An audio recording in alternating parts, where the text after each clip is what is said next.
नमस्कार मंडळी, लग्नानंतर होईलच प्रेम या मालिकेचा येणारा भाग आपण पाहणार आहोत. तर काव्याला पार्थ गाडी शिकवतो, मात्र हे रम्याला सहन होत नाही. रम्या म्हणते, काव्या पाणी आणि गाडी यासोबत खेळूच नाही माणसाने. मात्र हे ऐकून काव्याला तिच्या बोलण्याचा अर्थ समजत नाही. तर इकडे काव्या पार्थ गाडीने बाहेर गेलेले असतात. त्यांच्या गाडीसमोर 2-3 छोटे मुले येऊन उभे राहतात.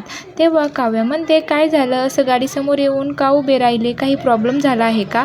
तर एक मुलगा म्हणतो, काकू याला लागलेलं आहे, त्याला चालायला त्रास होत आहे, तुम्ही गाडीने थोडं समोर सोडा आम्हाला. तेव्हा पार्थ म्हणतो, काव्या तुम्ही चालवा गाडी.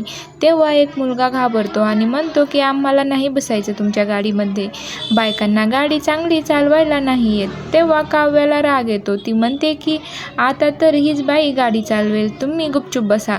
तर समोर येणाऱ्या भागात आता काय पाहायला मिळणार आहे हे पाहणं खूपच रंजक ठरणार आहे.